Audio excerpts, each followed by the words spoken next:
शिव की आराधना किसको कहते हैं? कोई कहता है कि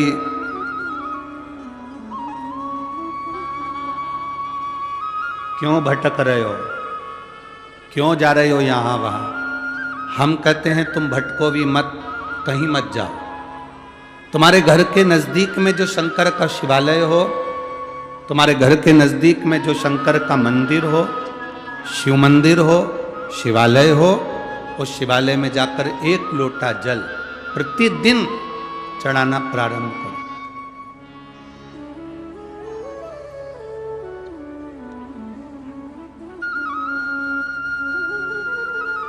जो प्रतिदिन भगवान शंकर के मंदिर में एक लोटा जल समर्पित करता है, उसका हाथ महादेव पकड़ लेता है, फिर ऐसे ही नहीं छोड़ता, उसको मंजिल तक पहुंचाकर छोड़ता।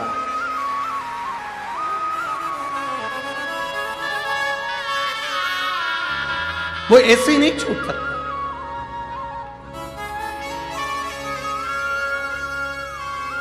आपने अगर उस पर भरोसा करा है,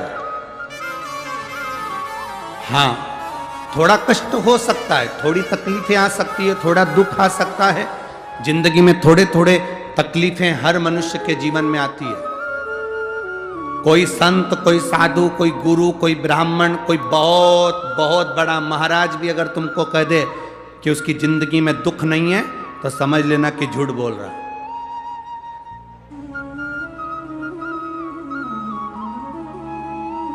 मेरे राम जी महाराज भी इस पृथ्वी पर जन्मे तो उनकी जिंदगी में भी दुख आया।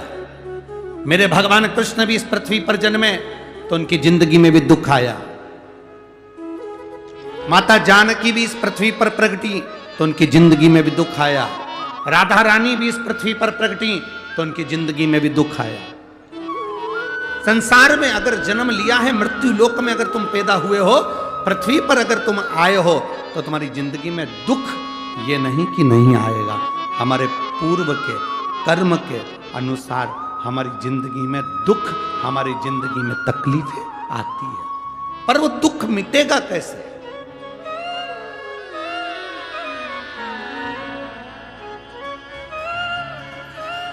राम जी का दुख कैसे मिटा था? राम पथ गमन में जहां जहां चलकर देखो, चलो आपके पास में है पंचवटी, आपके पास में नासिक लगा हुआ है, पंचवटी लगी हुई। ये कथा 19 तारीख को पूर्ण हो जाएगी। 21 तारीख को नासिक में माता गोदावरी के तट पर पंचवटी में 5 दिवसीय कार्तिक महीने में कथा लोगों को श्रवण करने के लिए भक्तों को मिल जाएगी। आपके नजदीक में लगी है पंचवटी, चलो जाओ। जितने राम जी महाराज अयोध्या से लंका तक गए, उसके बीच में जितने राम जी के मंदिर नहीं है, उससे अधिक शंकर जी के मंदिर हैं। उसका कारण केवल एक है, राम जी जहां रुकते थे वहां शंकर भगवान के शिवलिंग की स्थापना करते थे, पूजन करते थे, और वहां से फिर आगे बढ़ते थे, फिर आगे बढ़ते थे, फिर आगे बढ़ते थे।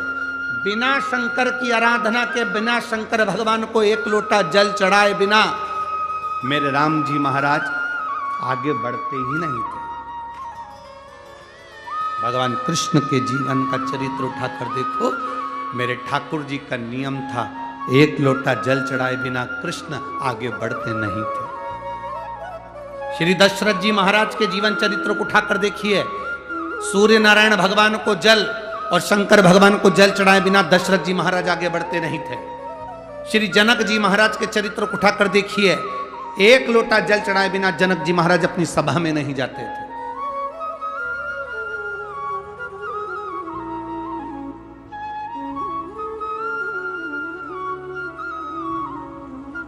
थोड़ी जिंदगी में तूफान आते हैं, कष्ट आते हैं, दर्द आता है, तकलीफें आती हैं, पर तूफान आता है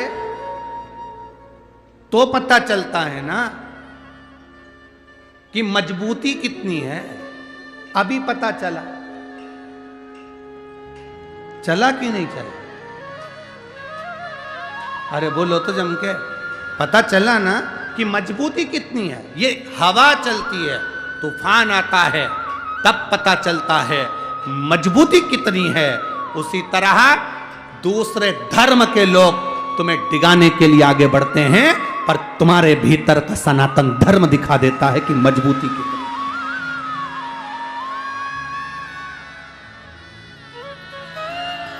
छत्रपति शिवाजी महाराज, जिनकी माता ने कहा कि बेटा सामने किला है और वो किला मुझे चाहिए, शिवाजी कहते हैं माँ क्या बात करती हो, ये किला वहां कितना कितना सैनिकों का बल भरा पड़ा हुआ है और मेरे पास में कुछ भी नहीं है, मेरे पास कुछ भी नहीं।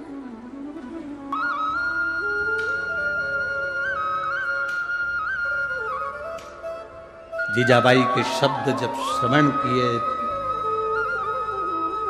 छत्रपति शिवाजी महाराज को छत्रपति का संबोधन स्वयं उनकी माता ने दिया है, स्वयं उनकी माता।